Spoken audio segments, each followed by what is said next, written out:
marka qaarkood waxaan is yiraahdaa dagaaladii ahliga ahay kulligood macnihii lama dhigi karo boqolkiiba boqol khasaare ahaayeen laakiin khasaarahooda badan sidoo khasaaraha iyo khayrka hadii oo khasaaraha badan yahay waxaas waa khasaaro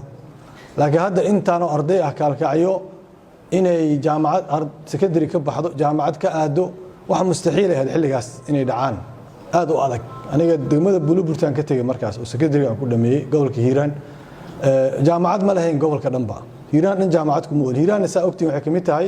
8 gobol ee Soomaaliya lagu bilaabay kamid ahayd marka dalka dhan jaamacad kuma oolinba taxamar un baa la wada tagay wax kastana xamar un baa loo tagi jiray haday jaamacad tahay haday baasaboor u baahan tahay ay tahay hadii aad dan immigration socdaalkaaga xiranto hadii aad wax kasta oo ku xiran qofka bini aadanka horumarkiisa wuxuu loo tagi jiray Muqdisho dawladdan waxay ugu tala gashay halkaas inay dadka kontrolsho oo gacantooda ka bixin marka maanta fursad weyn ay haysataan doorashada markaan sameynayay medicine engineering arday kasta wuxuu qortay medicine iyo engineering laba soo qortay caafimaad iyo engineering sababta loo qoranayo in sheega marka waxa loo qoranayay dadku waxay ka fakarayaan maxaa ku shaqeysan kartaa wax barashada dhan anaga fikirkeena wuxuu ku saleysnaa maxaad ka shaqeysan kartaa adiga maxaad ku shaqeysan kartaa daa soo qalin jabis oo hore subaxii shaqo waadaysa dhakhtar noqo ama engineer noqo arday kasta markii wuxuu qortay dhakhtar iyo engineer oo qortay yariga iyo horeeyay aniga oo walaalkay igu weyn qaadir leeyahay jaamacadda markuu qoranayo daraasaadka islaamiga qortay marka kulliyad daraasaad waa la yaab waxa arrin adiga muwaalan tahay maxaa kulliyad daraasaad islaamiga qoranaysa nin genius no ah oo ardayda ugu fiican oo Buluburti ardayda lambarka labaad oo galay dugsiga sare marka nin qof noocaas oo kale taa jaamacadaha medicine inuu helay u badneed may kulliyada ayadoo dhigtayba marka dad iska waa jireen naadir oo saas wax yeelay laakiin inta badan waxa la qoran jiray caafimaad iyo engineering waalidiintan labadaas u bay rabeen laakiin markii aan baxnay oo Suudaan wax ku bartay aan tagay ama Malaysia aan tagay ka bacdi aan Yurub u gudbay waxaan ogaaday waxaas inay yihiin wax fanni ah oo bulshada qof kasta ay u qaban karto maadooyinka sayniska ah waa run ummadaha inay technology-da iyo sayniska hormaraan waa muhiim laakiin waxaan ogaaday ninka Shiineeska dhakhtarku uu noqon kara ama engineer noqon kara oo kuwa jidka noo dhisayba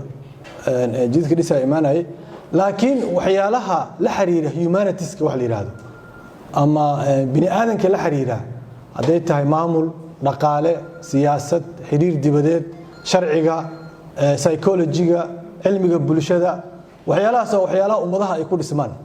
laakiin anaga dadkeena Afrikaanka waxaan loo sheegay oo la yiri waxaad xoog saartaan teknolojiyada iyo sayniska labadaas horumarkiina ku xiran yahay laakiin qasab ma aha labadaas inuu horumar ku xiran yahay horumarku wuxuu ku xiran yahay inaad barato culuumta la xiriirta bini aadanka iyo dhaqankiisa iyo sooyaalkiisa haday taariikh tahay hadii ay tahay maaragtay asaga soo u dhaqmo hab dhaqankiisa waa culuumta bulshada sharciga iyo wuxuu ku kala baxo dhaqaalaha iyo horumarka uu ka sameeyo siyaasadda isku maamulo xiriirka dibadda iyo adduunka ula xiriiro waxyaalaha bini aadanka muhiimka ah marka maadaama cawada aad dooraneysaan wax doorashada macnii inaad dhakhtar noqoto iyo inaad engineer noqoto kaliya iyo inaad ka soo baxdo kulliyad saynis wax badan ah macnii wax macnahay sameynayso oo gooni ah ma laha waxa aad wax ku dooranaysaa waxay tahay adiga rabitaanka dad badan oo hadda waxa jira markay wax dooranayaan dhakhtarnimo ay doorteen hadhowdiina siyaasadii aadeen markay wax dooranayeen engineer ay doorteen hadhowdiina waxay aadeen waxa la arkay ayagoo ka bacdi economistiyaal ah ama maamul imaaran u wareegay sababtoo ah Joyce-ka markii hore ka qaldana waxa asaga oo qofkaasi wax ka keeni karo ma uusan ku dooranin wuxuu ku doortay wax dadkay u sheegaan oo la yiraahdo maadadaas fiican hadaa dhakhtar tahay qatar noqonaysa hadaa tahay engineer tahay macnii social status wax la xaalad ijtimaaciyada wax la yiraahdo kama marna laakiin aniga waxaan dheeli lahaa qofka asaga yaqaan wuxuu wax ka keeni karo iyo waxa uu ku haboon yahay iyo waxa uu ku fiican yahay adduunkaas kale hadda oo galbeedka ah dadka xoogga waxay saaraan qaybta humanitiska taariikhda iyo cilmiga bulshada iyo psychology-ga nin dhakhtar oo hadda ka hor Soomaaliya la sheekaystay oo London kula clinic meel GB la yiraahdo caafimaad wuxuu dhahay dadka Soomaaliyeed ee imaada 80% waxay u baahan yihiin waa daawo la xiriirto dhahay cilmiga psychology-ga ama psychiatry-ga ama cilmiga nafsiga wax la xiriiray ugu imaadaan mana loo sheegi karo dhahay hadaa dhahdo waxa u baahan tahay dhakhtar psychiatriga ama dhakhtar psychology u baahan tahay hadaa dhahdo wuxuu ku leeyahay maana waalan warma waalidey waa u baahan tahay maya aniga oof wareen halkaas aan ka jiro oof wareen kuma hayee waxa u baahan tahay inaad la tashato alleen buuqiyo ka imaanaya noloshii adkeeda Yurub oo qofkii dhex tagay ma maaray karo noloshii way ku adag tahay duruufo adaga soo kordhaya oo waxyaalaha hadda xirooyinka loo ooto la yiraahdo maxaa la yiraahdaa dadka la bilbilo waxay dhigi jireen maxaa waay magaci lahayd rusheeya hadda rusheeya oo kale waay dadka la rusheynaayo waa dad wada jiran waaye oo si psychology u jiran nafsiyan u jiran yihiin quraanka waa dawo waa shifa laakiin quraanka adiga wiilka ku akhri kara gabadhaada ku akhri karta qofka dariska ku akhri kara in xiriir inta loo automaato dhan wax la bilbilo ma aha waxaas waa filin oo qof dadkii marka waxa haysta cudurka nafsiga waxa anaga dhahna buufiska adduunka waa ka jira oo waxa la yiraahdaa maaragtay ama waxa la yiraahdaa depression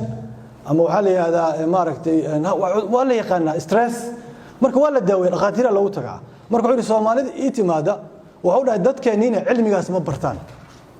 dadkoodiina dhibaatadaas haysata mana baranayaan ayagii oo qof psychology ama psychiatric cilmigaas baranaya oo dadkii bulshadii daaweynaya civil work hadda ummad ka soo kacaysa waxaan nahay Soomaha colaad sokeeye dhaqaatiirta noocaas inay buuxaan ahayd oo meel kasta laga helo oo meesha rusha ay ka furan yahay ayaga ay ka furan yihiin ahayd oo ay dadka ay daaweeyaan laakiin lama rabo dhakhtar waxa loo yaqaanaa midka oo maaragtay GP-ga practitioner generalka dadka daaweeya caloosha day ku xanuunta iyo haday neefta kaas loo yaqaanaa ma aha kaas kaliya dhakhtar waxa loo baahan xaaladda insaaniga daaweeya oo cilmiga naga maqanay kamid tahay cilmiga bulshada waa midka naga maqan oo arrimaha bulshada la xiriira oo bulsho say u dhaqanto iyo say isku la xiriirto iyo say u wada noolaato iyo waxa soo dhan waxaan aad u jeclaa lahaa GU jaamacadana aan ku dardaarmay ardayda research loo diraayo ama daraasaadka loo diraayo ama cilmi baarista inuu yahay arimaha bulshada ee deegaankan waxa ka jira xaaladda nololeed ee dadka deegaankan ka jira siday u nool yihiin maxaa hortaagan xagga horumarkooda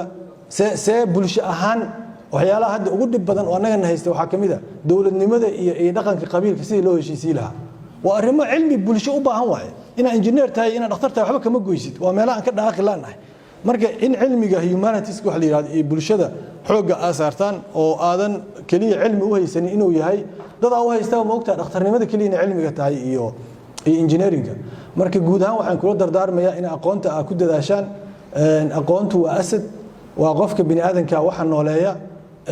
akhrinta waa sidoo kale nabigeena kaleey sallallahu alayhi wasallam ayadii ugu horeysay lagu soo dejiyay waxay ahayd iqra bismi rabbika alladhi khalaq waxa la yiri waxaan ku sheegahay dadka ahlu cilmiga ay dadka aan ahlu cilmiga ahayna masina quraanka uu sheegaya markaas dadka oo ma la yastawi ma ragtay hal qul hal yastawi alladheena ya'lamuna wal ladheena la ya'lamun dadka ahlu cilmiga masimiyiin iyo maya markasta annaga waxa waaye ahlu cilmiga oo waxyaalahan ku dilo waaye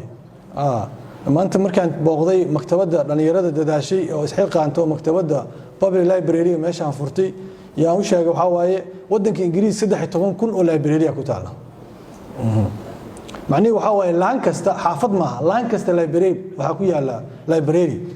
library-ga iyo GP-ga meesha la iska daaway dhakhtarka waa isku mid agtooda waa labaas meel kasta waa inay laan kasta oo ku taala waa inay ka furan tahay dadku waa inay akhris aadaan wax akhristaan adduunka waxa lagu kala hormarinay taas waa akhriska waa aqoonta waa cilmiga dawladaha hadda gobolka hadda markii la yiraahdo dawladda ugu horeysa xagga horumarka ma taqaanaan gobolka anaga ku nool waa Kenya waxaan ka wadaa wadanka Kenya sababta ma taqaanaa waa aqoonta dad dhisanay leeyihiin aqoon leh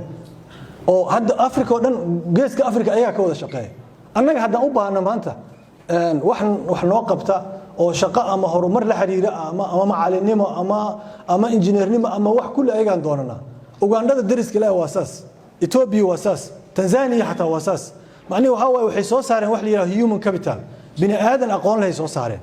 marka waxa la yiraahdaa waa the largest economy in East Africa dhaqaalaha ugu xoogan East Africa waa ayaga